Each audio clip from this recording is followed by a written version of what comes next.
Ay, may tanong lang po ako. Morning ate. May ginagawa sa nanay?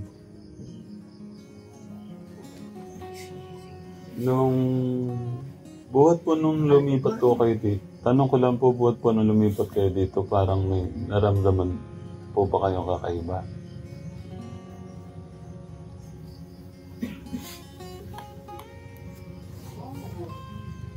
Ano po yung mga naramdaman niyo? Wala pong may nakatingin. Kaya nga, naramdaman ko kagabi. Wala pong nakatingin.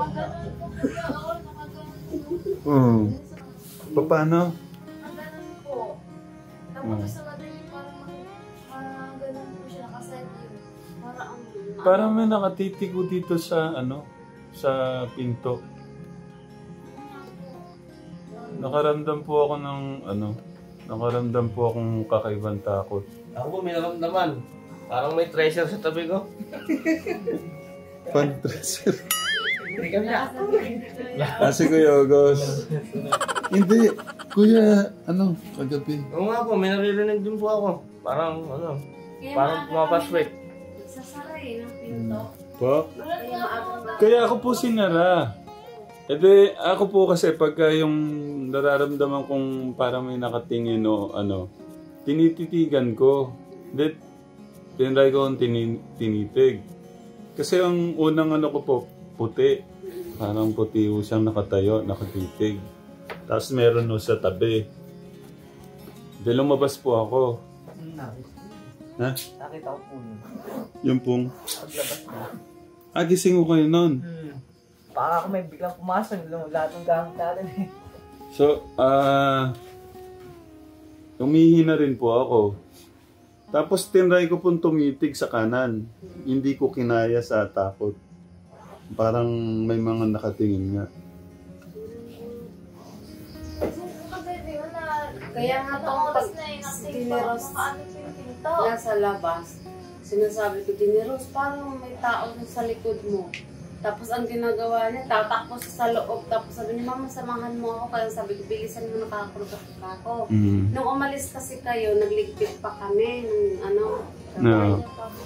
Banyo pa kami dito. Tapos ang nangyayari, ganun nga. Kaya nga, dali siyang pumasok. At sinara yung Hindi ako ng plato, ma. Hindi sa may bango mo. Nakagano ko ako. Kasi may bata kasi din na inilibing niyo. Ano pa lang naman? Anong tawag? Yung fetus. Iba yung takot ko talaga kanina. Pero alas 4 na. Mag-alas 4 na. Nagdasal na lang nga po ako eh. Pero parang hindi kinakaya po nung yung paglaban ko sa takot. Thank you, Nay. Dito ko po siya parang bukaso kasi ito katekram. Bukaso to. Nakaganito lang po yan. Ako po nakaduyan dito. Nakaramdam po akong malamig dito, malamig. Tapos pagtingin ko dito, doon po yung isang puti, tapos parang may mga nakatabi po sa kanya. Ako po kasi pagka may ganun po akong talagang tititigan ko. Lumabas po ako. Yun na talaga, lumabas po ako, tinitigan ko. Pero may pa ho ako dito dito. Tinry ko po akong tumitig dito. Okay naman. Punta po ako dito. Tumitig po ako ulit dito. Tapos dito hindi ko na kayang tumitig dahil nga po iba na yung takot ko. Nanginginti na ako. Parang gusto ko pong sumigaw sa takot. Tapos pagbalik ko po ulit dito, nangilapot na ako. Dito po. Ang pagpasok ko dito, nangilapot na po talaga ako sa kasi nara ako nahutot sa takot. Yun yata yung first time kong na makaramdam po ng takot katek. Tapos dito po ako nakabalot eh.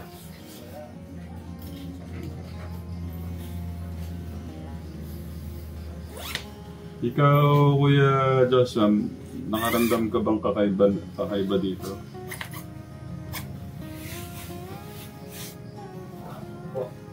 Ha? Wala naman. Kaya bisa ko nakaramdam eh. Yung ingay niya. Di ko lang alam ba't ganun yung ano. Yung ano. Nakaramdam akong ganung takot. Bakit talaga yung naramdaman kong takot kagabi? Kakaiba.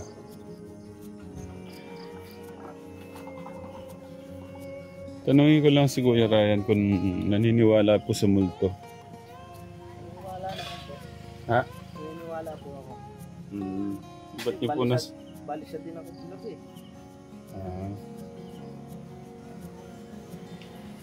Nakaramdam dito. Nakaramdam po talaga ako ng ano. Iba po yung pakaramdam ko kagabi. Hindi ko alam ba't naramdaman ko yung gano'ng ano. Kala ko ako lang eh.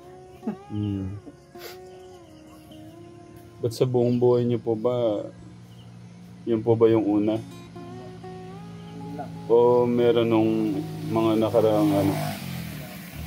Yun lang. Nako. Kailangan talaga tayong magpa-blessing. Sige po. Si Kuya Ryan. Dito po yung ano, hindi po ako makatingin dito sa ano na to eh. Naanuhan po ako ng takot ko na. Si Kuya Resty, tanungin ko lang. Naniniwala po kayo sa multo o anuman? Opo. Kasi madalas din akong makaramdam pagka nasa amin. Pagka ako kinalabutan eh, parang may biglang humangin na malakas. Hindi po yung ano talaga, wag po yung sa hangin, wag yung nakaramdam ng malamig. Yung may nakita kayong ano, parang kakaiba. Opo, sa amin po, isang kulay puti po. Kasi may nagpakamatay din po kasi dun sa may balon namin. Ano po? May nagpakamatay dun sa may balon namin. May Saldeponso po. May nagpakamatay din kasi dun sa may poso namin doon. Pagka iihi ako parang may dumadaan. Yun po. Okay. Si Joshua kaya, naniniwala ba sa mga ganon? Kuya Gossi ka naniniwala sa multo? O sa ano man? Ako maniniwala ako sa mga kaluluwang ligaw. Ikaw naniniwala sa? Sa mga kaluluwang ligaw. Ayaw umuwi. Hindi ko sana ako masyadong matatakot, pero parang may mga kasama kasing ano. Para kasing isa tapos may nasa likod niya. Natutuwa siguro yan kasi kahit pa paano maganda na ang tulugan namin. Yeah. Okay. Huwag po kayong matakot. Mga ano lang po nila Dineros doon. Natutuwa lang yun kasi nga maayos na yung ano namin. Tumatayo po yung mga ano ko, balibo ko.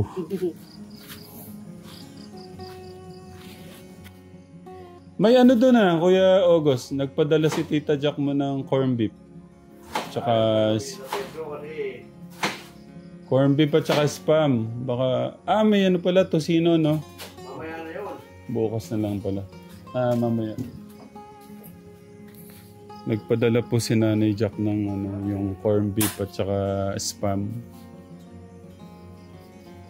Para daw po masarap-sarap yung ano, pagkain.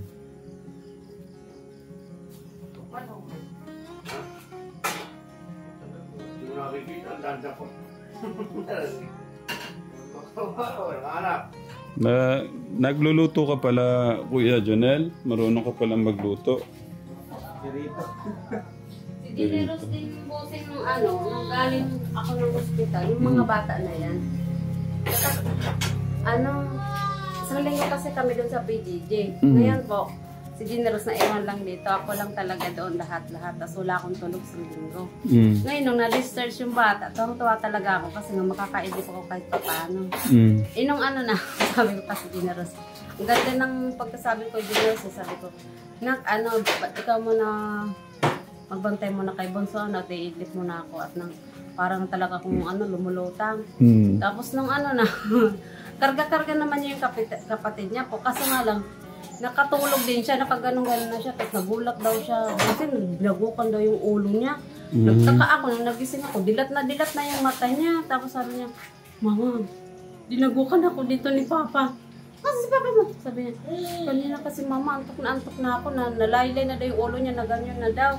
Tapos nung daw, dinagukan daw siya, na-strip daw yung niya, laki daw na ng mata niya. Tapos laki na, gising si Dinner, so nagising ako eh. Ganyan kasi yan, antokin. Yung Serious, sa pagod na rin po, Asin lang talaga yung Papa niya, nakagabay sa amin. Kasi yun lang man talaga yung hiling ko sa kanya nung kakalagot lang ng hininga niya. Sabi ko, ganito yung sitwasyon na iniwan mo kami. Sabi ko, gabayan mo na lang kami sa araw-araw at i-guide mo kami kung i-guide mo kami sa araw-araw. Yan na naman, nagtaasan na naman yung ko. Kasi si Gina sa lang malapit din yung tatay. Hindi naman po, ay, grabe, nagano na naman. Hindi po ako, kaya lang na ko, parang may mga kasama siya na Yan, parang nagkakatugma yung nakita ko saka sa paniginip ni nanay. Ayan. Ayaw silang umuwi. So, ayaw silang bumitaw dito sa ibaba.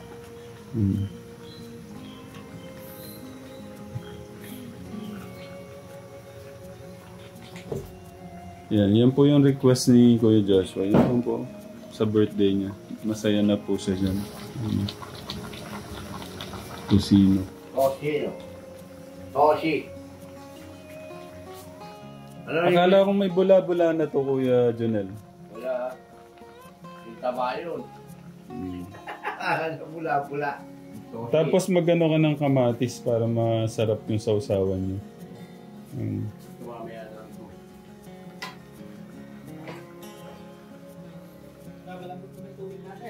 Ay, Ito pa. kape pala si Papa mo.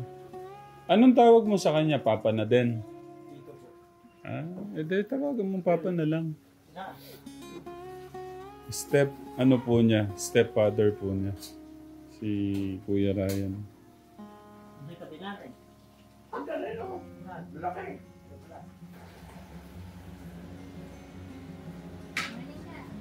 Good morning! Ating dalawang prinsesa. Kasi, morning, kaway ka. Morning! Sinang pangit, Per? Sinang pangit? Nako, nakatingin sa'yo. May nakatawa din si Lisa.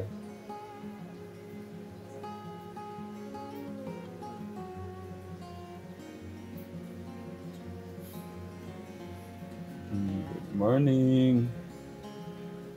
Kaway ka, kaway. Good morning. Ganito. Morning. Just love. Just love. Kain na po kami mga katekram. Baka siyandok pa ako. Nakaamog ng po. Sa iba. Tatlo. Okay na. Ayun na, may ano ba dyan? Yung nilagay sa list ko kahapon.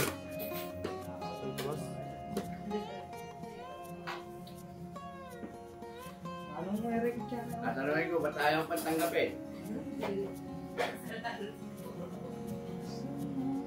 Ganun lang ako eh. Ram, ayun na po.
Uy, kain na. Okay.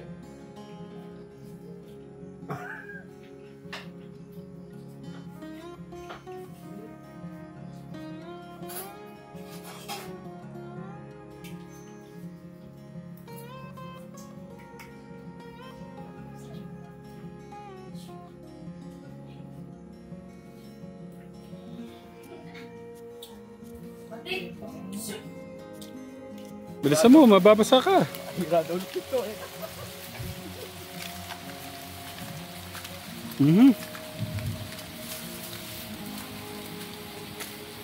Dahan-dahan, baka madapa ka pa.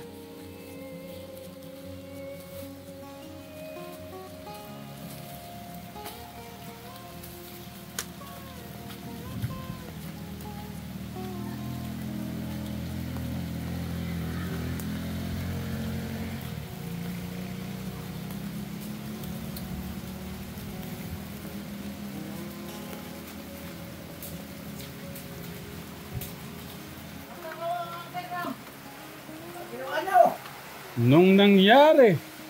Hello!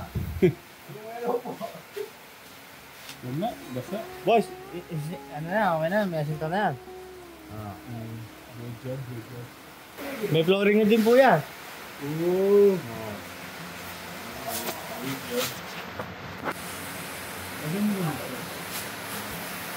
Ito.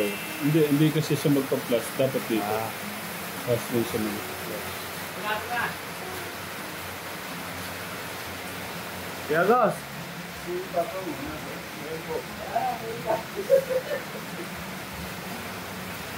Ay!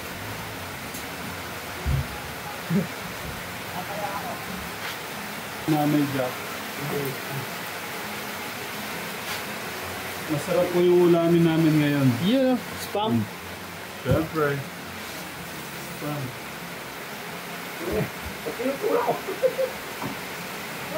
Warm beef. Sarap. Spam. Yun o. Tapos meron tayong pagkakapit tayong masarap.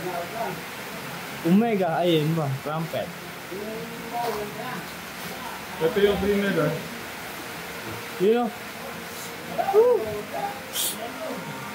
Mahala, thank you. Thank you po, Nanay Jack.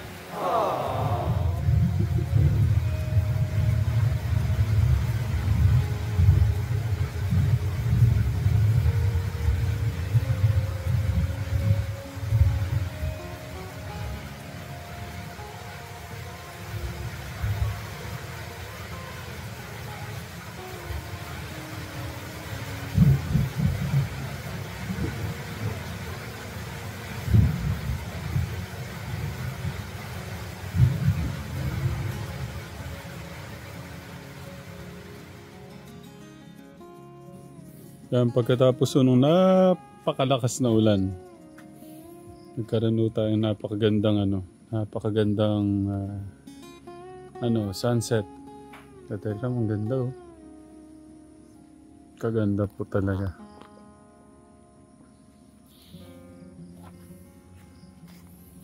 Ang ganda niya. Thank you Lord for this beautiful sunset. Ganda. Si Kuya po, kinuha na pa yung Malinaw.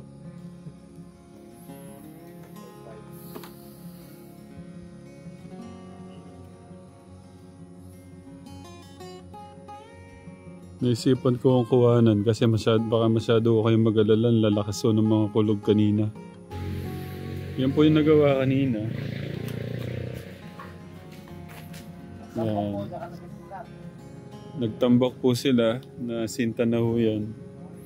Tapos nasimento na po yung nasimentohan na po yung kusina at saka po yung sa CR.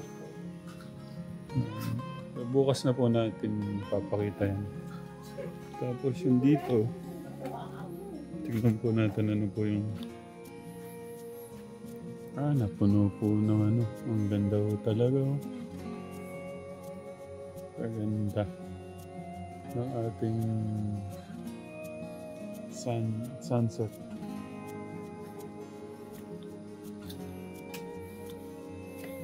Nabasa po yung mga kahoy natin.